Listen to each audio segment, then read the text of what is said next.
Demon Pawan తండ్రి చేదు వార్తపై కన్నీరు మున్నీరవుతూ వచ్చేసిన తనుజ ఎంతో తోడుగా అండగా నిలవడంలో ఈ విషయంపై తనకి సెల్యూట్ చేయాల్సింది.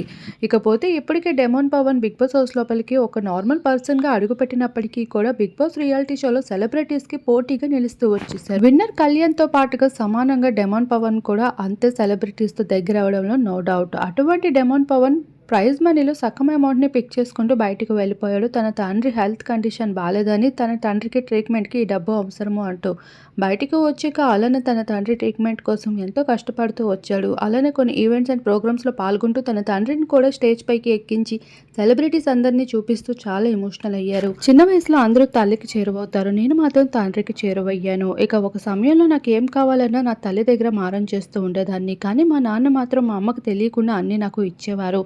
అలా మా నాన్న అంటే నాకు ఎంతో ఇష్టం. ఇప్పుడు తనకి ఇచ్చే సమయం వచ్చింది అంటూ తన కోసం సంపాదించిన డబ్బులన్నిటినీ తన ట్రీట్మెంట్ కోసం ఎంతగానో పెడుతూ వచ్చారు. అయినప్పటికీ కూడా డెమాన్ పవన్ తండ్రి ఇక లేకుండా పోయారు 3 రోజుల క్రితమే. అదృష్టం తన్నుకుంటూ వచ్చిన వెంటనే దురదృష్టం తలుపు తట్టినట్లు అయిపోయింది డెమాన్ పరిస్థితి. ఇక ఏది ఏమైనప్పటికీ కూడా తన మంచితనమే తనకి కాపాడుతూ వచ్చింది. ఈ రోజు సెలబ్రిటీస్ తో పాటుగా ఫ్యాన్స్ సైతం డెమాన్ కి ఎంతో అండగా నిలిచారు. ఏమీ చేయలేవు, ఎందుకు పనికిరావు అంటూ డెమాన్ ని ఎన్నో మాటలు అనేవారంట. అలా ఇన్ఫ్లుయెన్సర్ గా వీడియోస్ చేస్తూ వచ్చినప్పుడు కూడా ఎంతో విమర్శిస్తూ వీడియోస్ కి తప్ప ఇంకెందుకు పనికిరావు అనే వాళ్ళు కూడా చాలా మంది ఉన్నారు. కానీ ఫైనల్గా బిగ్ బాస్ ద్వారా తను ఏంటో నిరూపించుకుంటూ వచ్చారు.